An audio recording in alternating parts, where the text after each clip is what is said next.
Good morning વિદ્યાર્થી મિત્રો, કેમ છો બધા? મજામાં? ધોરણ 5 ની અંદર પર્યાવરણ આસપાસ. પર્યાવરણ આસપાસની અંદર મિત્રો આપણે પાઠ નંબર 17 પહોંચેલા છે. 17મા પાઠમાં મિત્રો આપણે જેનો શીર્ષક છે દીવાલ ઓળંગી લીધી, એમાં પેજ નંબર 154 155 કરેલા છે. હવે પેજ નંબર 156 156 આ પેજ આપણે આજે સ્ટાર્ટ કરીશું. તો મિત્રો અહીંયા દીવાલ ઓળંગી લીધી એનો મતલબ એવો થાય છે કે જ્યારે છોકરીઓ છે એને છોકરાઓ જેટલી છૂટ મળતી નથી. આ હકીકત છે. એવાની અંદર તમે ઘણા બધા એવા ફિલ્મ પણ જોયા હશે, જેમ કે અહીંયા દંગલ, એની અંદર જે છોકરીઓ છે એને કુસ્તી લડાવવાની વાત છે, જે છોકરાઓનું જ કામ છે. પરંતુ આપણા દેશમાં એટલી બધી એ કુસ્તીની વધારે પ્રેક્ટિસ કરાવતા નથી. હવે એ પિક્ચર જોયા પછી ઘણા બધાનો હૃદય પરિવર્તન થયું છે અને સ્પોર્ટ્સની અંદર છોકરીઓને મોકલે છે. અમુક જ્ઞાતિઓ છે એની અંદર તો બહુ વધારે સ્ત્રીઓને ભણાવતા પણ નથી, પણ હવે એમાં પણ પરિવર્તન આવતું જાય છે. તો એ વિશેનો પાઠ છે, પેજ નંબર 156 પર. અમે પૂછ્યું, શરૂઆત કરવી સરળ હતી? ખુશનૂર કહે, પહેલા તો મારા માતા પિતાએ ના પાડી, પરંતુ મેં જ્યારે જીદ કરી તેઓ માની ગયા. અફસાના, મારી માતા બીજાના ઘરે કામ કરવા જાય છે અને અમને શાળાએ મોકલે છે. હું પણ તેમને મદદ કરું છું. જ્યારે મેં મારી બાસ્કેટબોલ રમવાની યોજના વિશે કહ્યું, માતા ગુસ્સે થઈ. તેણે કહ્યું, છોકરીઓથી બાસ્કેટબોલ ના રમાય. તારું કામ કર, શાળાએ જા અને મહેનત કર. મેદાન પર જઈને રમવાની જરૂર નથી. પરંતુ જ્યારે મારા મિત્રો અને કોચે મારી માતાની સાથે વાત કરી ત્યારે તે માની. આફરીન કહે છે, અમને પરવાનગી ન હતી કારણ કે અમે છોકરીઓ છીએ. મારા દાદી અમારા બધા ઉપર ખૂબ ગુસ્સે થયા. છતાં પણ અમે 3 બહેનો અહીં રમવા આવતી હતી. દાદી અમને લડ્યા અને અમારા કોચને પણ. તેમને કહ્યું, તમને રમવા યોગ્ય સાધનોની જરૂર પડશે. તમને શક્તિ માટે દૂધ ખૂબ જ લેવાની જરૂર છે. આ બધા માટે પૈસા ક્યાંથી આવશે? પરંતુ પિતાજી અમારી લાગણી સમજી ગયા હતા. તેમણે અમને રમતમાં વપરાતી ખાસ પ્રયુક્તિ એટલે કે ચાલ શીખવી. જ્યારે પિતાજી નાના હતા ત્યારે તે પણ આ મેદાન પર રમતા હતા. તેમની પાસે યોગ્ય બૂટ અને કપડાં ન હતા. તેઓ પ્લાસ્ટિકના બોલથી રમતા હતા. પિતાજી અમને કહેતા, જ્યારે અમે રમતા હતા ત્યારે બચ્ચુ ખાન કોચ હતા.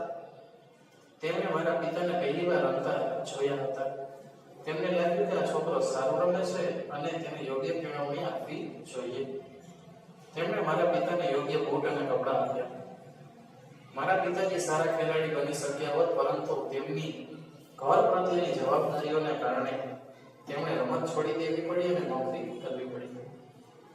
તેથી તે અમને રમવા દેવા માંગતા હતા અને અમને સારા ખેલાડી બનાવવા માંગતા હતા. હવે કહો, તમને કોઈએ ક્યારેય રમતા અટકાવ્યા છે? કઈ રમતો? હા, સામાન્ય રીતે આપણને ગલીમાં ક્રિકેટ રમતા હોય એ સમયે જોરથી આપણે શોટ મારીએ ત્યારે કોકના દરવાજા કે કોકની કાચની બારીઓ જ્યારે તૂટી જાય ત્યારે બધા રમતો અટકાવી, બરાબર? અને કોઈના ઘર પાસે રમતા હોય તો કોઈને ના ગમે ત્યારે પણ રમતો અટકાવે છે. અને જો પરીક્ષાનો સમય હોય, સ્ટડી ના કરતા હોય અને સ્ટડીના ભોગે જો આપણે રમતા હોય તો આપણા માતા પિતા જ આપણને અટકાવે છે. તમને કોણે અટકાવી અને કેમ? પછી તમે શું કર્યું? હા, માતા પિતા, ભાઈ બહેનો અથવા મિત્રો છે. એ મિત્ર વર્તુળમાં પણ ઘણા એવું માને કે આ એ રમવા માટે યોગ્ય નથી, તો એને દેખાડવા માટે ખૂબ મહેનત કરીને સ્ટડી પણ કરો અને રમત પણ શીખવી. આ બધું મેન્ટેન કરેલું હોય. તમને કોઈએ રમવા માટે પ્રોત્સાહિત કરેલા? હા, જો આપણા રમતમાં પરિવર્તન આવતું હોય તો આપણને રમવા માટે પ્રોત્સાહન આસપાસના માણસો આપે છે. બરાબર, આસપાસના માણસો જ આપણને પ્રોત્સાહન પૂરું પાડે છે. અમે પૂછ્યું તમારી ટીમ વિશે કહો. એક છોકરી, શરૂઆતમાં અમને મેદાનમાં રમવાનું જવાનું થોડું વિચિત્ર લાગ્યું, કારણ કે છોકરીઓની ટીમ તરીકે અમારી ટીમ પહેલી હતી. અમે જ્યારે મેદાનમાં રમતા ત્યારે લોકો અમને જોવા આવતા. તેઓ જિજ્ઞાસુ હતા કે છોકરીઓ વળી કેવી રીતે બાસ્કેટબોલ રમતી હશે. હવે તેઓને નવાઈ જેવું લાગતું નથી. તેઓએ સ્વીકારી લીધું કે છોકરીઓ પણ સારી રીતે બાસ્કેટબોલ રમી શકે છે. અફસાના કહે છે, અમે જ્યારે પહેલી વાર રમવાનું શરૂ કર્યું ત્યારે 11 વર્ષની હતી. તે સમયે અમને કોઈ જગ્યાએ મેચ રમવા જવાની છૂટ ન હતી. તેમાં હવે 2 વર્ષ થઈ ગયા. હવે અમે બીજી જગ્યાએ પણ મેચ રમવા જઈએ છીએ. પરંતુ આ બધું ફક્ત અમારી સખત મહેનત અને કોચની તાલીમને લીધે જ શક્ય બનેલું છે. બીજી છોકરી, હા, અમે સાચે જ સખત મહેનત કરી છે. કોચ પણ ખૂબ જ કડક છે. અમે પહેલા સાથે દોડીએ છીએ અને પછી કસરત કરીએ છીએ.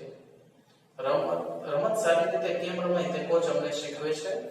બોલ અમારી પાસે કેવી રીતે રાખવો, બોલ કેવી રીતે આપણી ટુકડીના ખેલાડીને આગળ પાસ કરવો, બોલ લઈને કોર્ટ પર ઝડપથી દોડવું, સામેની ટુકડીના ખેલાડીને ટાળીને બાસ્કેટબોલમાં બોલ કઈ રીતે નાખવો અને ગોલ પ્રાપ્તાંક કેવી રીતે વધારવો, તેનો અમે ખૂબ જ અભ્યાસ કરતા હતા. આફરીન, કોચ કહે છે, જ્યારે રમતા હો ત્યારે એવું નહીં વિચારવાનું કે તમે છોકરીઓ છો. ખેલાડીની જેમ રમો. જો તમને થોડી ઈજા થઈ હોય તો પણ રમવાનું ચાલુ જ રાખો. અમે એકબીજાને ટેકો આપતા અને કહેતા, ચલો ઉઠો, તમને સારું થઈ જશે. હવે અમારી રમત ખૂબ જ સુધરી છે. દરેક જણ કહે છે કે અમે ખૂબ સરસ રમીએ છીએ. જોયું મિત્રો, કેટલો બધો ભોગ આપો ત્યારે તમારી રમત સુધરે. અને 158 પર એક છોકરી, અમે છોકરીઓની ટુકડી સાથે પણ રમીએ છીએ અને તેમને હરાવીએ પણ છીએ. ચાલો મિત્રો, તો પેજ નંબર 156 157 આ બે પેજીસ આપણે કરેલા છે. તો 156 157 આ બંને પેજીસ તમારે તમારી બંને બુક્સમાં તાકીદ કરવાના એક વાર, એટલે કે કુલ 2 વાર લખવાના છે. ક્લિયર મિત્રો? આટલું ધ્યાન રાખજો. તમારે હોમવર્ક તો વ્યવસ્થિત કરવું જ પડશે. ઠીક છે? ચાલો, તો મળશો હવે આવતા નેક્સ્ટ વિડીયોમાં. ત્યાં સુધી બધા જ મિત્રો ઘરે રહો, સુરક્ષિત રહો.